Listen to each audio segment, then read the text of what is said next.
right. I'm going to show you a couple of images from a very diverting paper in the Journal of Ultrasound in Medicine. I'm going to go way out on a limb and say that it is the most diverting paper ever published in the Journal of Ultrasound in Medicine. The title is Observations of In Utero Masturbation. Okay, now on the left, you can see the hand, that's the big arrow, and the penis on the right, the hand hovering. And over here we have, in the words of radiologist Israel Meisner, the hand grasping the penis in a fashion resembling masturbation movements. Bear in mind, this was an ultrasound, so it would have been moving images. And orgasm is a reflex of the autonomic nervous system. Now, this is the part of the nervous system that deals with the things that we don't consciously control, like digestion, heart rate, and sexual arousal. And the orgasm reflex can be triggered by a surprisingly broad range of input. Genital stimulation, duh. But also, Kinsey interviewed a woman who could be brought to orgasm by having someone stroke her eyebrow. People with spinal cord injuries, like paraplegias, quadriplegias, will often develop a very, very sensitive area right above the level of their injury, wherever that is. There's such a thing as a knee orgasm in the literature. I think the most curious one that I came across was it was a case report of a woman who had an orgasm every time she brushed her teeth. This was something in the complex sensory motor action of brushing her teeth was triggering orgasm. And she went to a neurologist who was fascinated, and he checked to see if it was something in the toothpaste, but no, it happened with any brand. They stimulated her gums with a toothpick to see if that was doing it. Nope, it was the whole, motion. And the amazing thing to me is that you would think this woman would have excellent oral hygiene. Sadly, this is what it said in the journal paper. She believed that she was possessed by demons and switched to mouthwash for her oral care. It's so sad. I interviewed, when I was working on the book, I interviewed a woman who can think herself to orgasm. She was part of a study at Rutgers University. Gotta love that, Rutgers. And so I interviewed her in Oakland in a sushi restaurant. And I said, so could you do it right here? And she said, yeah, but I'd rather finish my meal if you don't mind. But afterwards, she was kind enough to demonstrate on a bench outside. It was remarkable. It took about 1 minute. And I said to her, are you just doing this all the time? She said, no, honestly, when I get home, I'm usually too tired.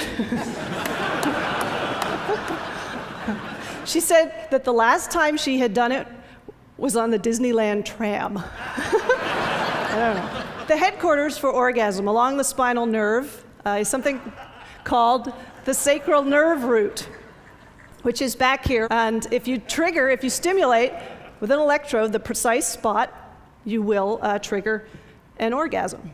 And it is in fact that you can trigger spinal reflexes in dead people. A certain kind of dead person, a beating heart cadaver, and this is somebody who is brain dead, legally dead, definitely checked out, but is being kept alive on a respirator so that their organs will be oxygenated for transplantation. Now, in one of these brain dead people, if you trigger the right spot, you will see something every now and then.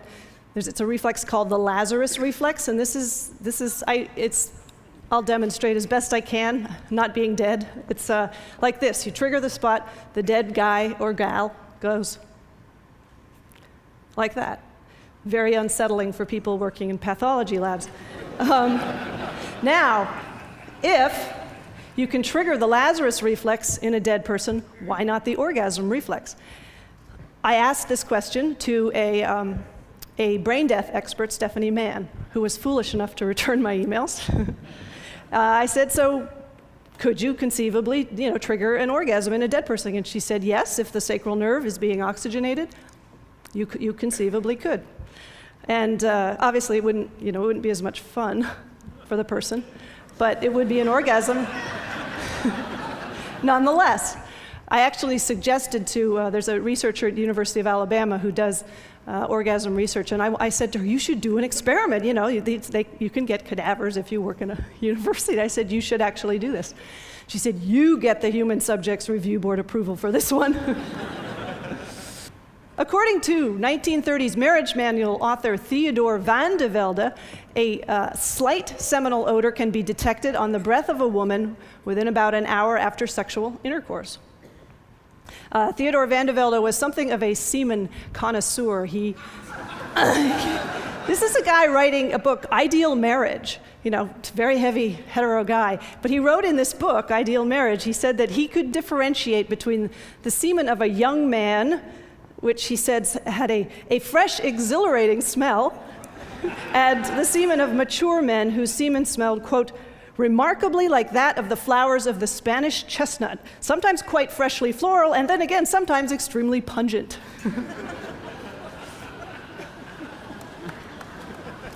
Okay, in 1999, in the state of Israel, a man began hiccuping. And this was one of those cases. It went on and on. He tried everything his friends suggested. Nothing seemed to help. Days went by. At a certain point, the man, still hiccuping, had sex with his wife. And lo and behold, the hiccups went away. And he told his doctor, who published a case report in a Canadian medical journal under the title, Sexual Intercourse is a Potential Treatment for Intractable Hiccups. I love this article because at a certain point they suggested that unattached hiccupers could try masturbation. I love that because there's like a whole demographic, unattached hiccupers. No, married, single, unattached hiccupper. In the 1900s, early 1900s, gynecologists, a lot of gynecologists, believed that when a woman has an orgasm, the contractions serve to suck the semen up through the cervix and sort of deliver it really quickly to the egg, thereby upping the odds of conception. It was called the upsuck theory. And if you go all the way back to Hippocrates, physicians believed that orgasm in women was not just helpful for conception, but necessary. You would have the doctors back then were routinely telling men the importance of pleasuring their wives. Marriage manual author and semen sniffer Theodore van de Velde has a line in his book. I love this guy. I got a lot of mileage out of Theodore van de Velde. He had this line in his book that supposedly comes from the Habsburg monarchy, where there was Empress Maria Theresa who was having trouble conceiving, and apparently the royal court physician said to her, I am of the opinion that the vulva of your most sacred majesty be titillated for some time prior to intercourse. It's apparently, I don't know, on the record somewhere. Masters and Johnson, now we're moving forward to the 1950s. Masters and Johnson were upsuck skeptics, which is also really fun to say. They didn't buy it. And they decided, being Masters and Johnson, that they would get to the bottom of it. They brought women into the lab, I think it was 5 women, and outfitted them with cervical caps containing artificial semen. And in the artificial semen was a radio-opaque substance such that it would show up on an X-ray. Just amazing. This is the 1950s. Anyway, these women sat in front of an X-ray device and they masturbated, and the Masters and Johnson looked to see if the semen was being sucked up. Did not find any evidence of upsuck. You may be wondering, how do you make artificial semen? I have an answer for you. I have 2 answers. You can use flour and water or cornstarch and water. I actually found 3 separate recipes in the literature. My favorite being the one that says, they have the ingredients listed, and then, in a recipe it'll say, for example, yield 2 dozen cupcakes. This one said, yield 1 ejaculate. There's another way that orgasm might boost fertility. This one involves men.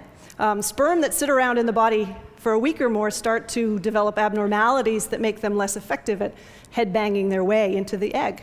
British sexologist Roy Levin has speculated that this is perhaps why men evolved to be such enthusiastic and frequent masturbators. he said, if I keep tossing myself off, I get fresh sperm being made, which I thought was an interesting theory. So now you have an evolutionary excuse. Okay. Alrighty. There is considerable evidence for upsuck in the animal kingdom.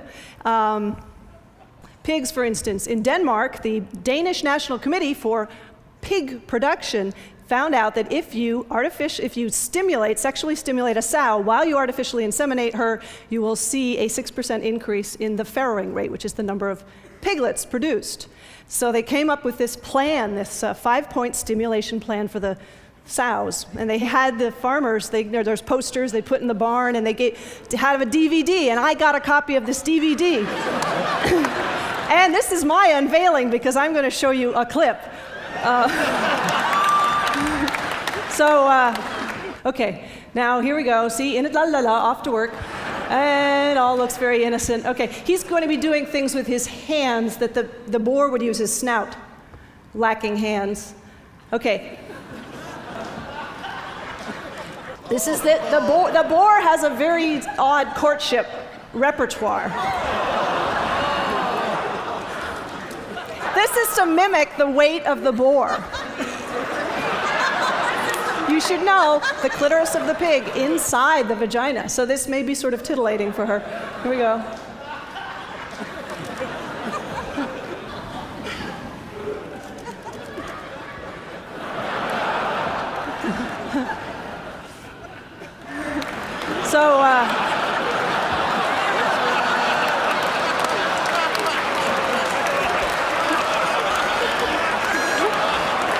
And the happy result.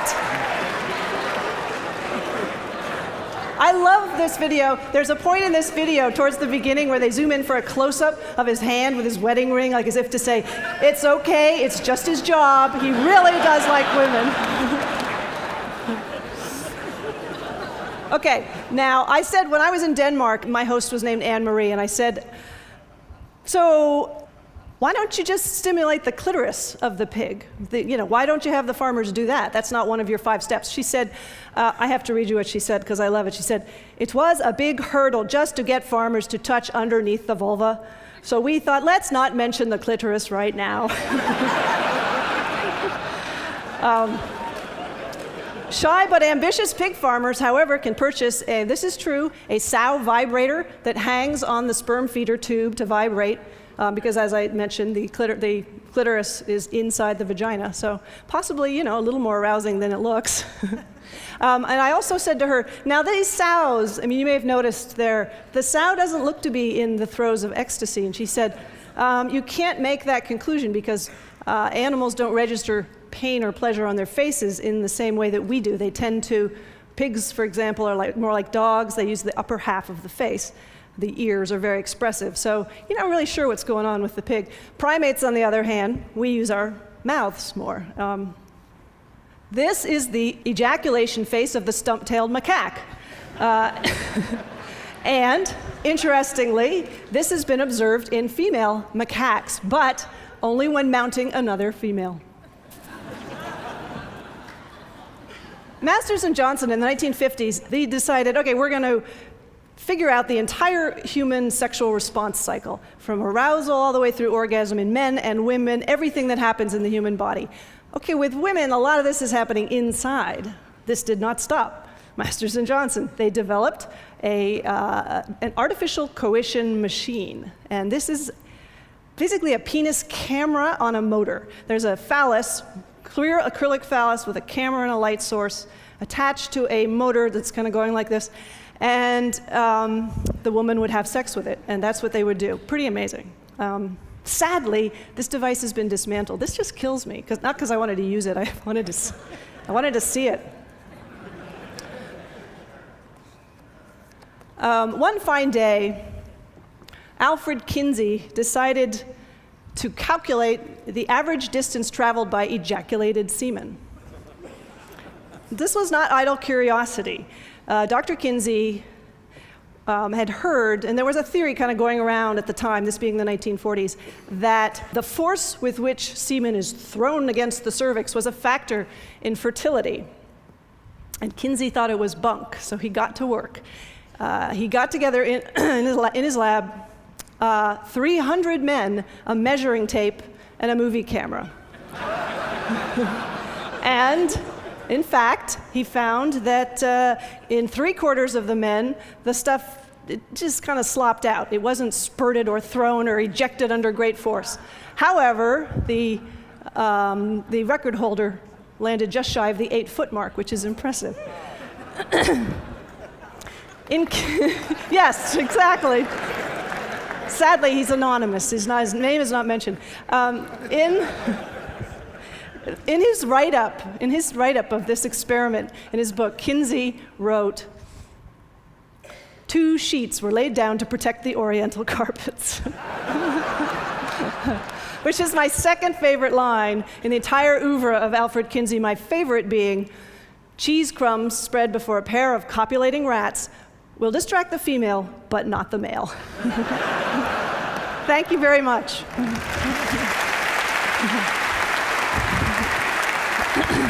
Thanks.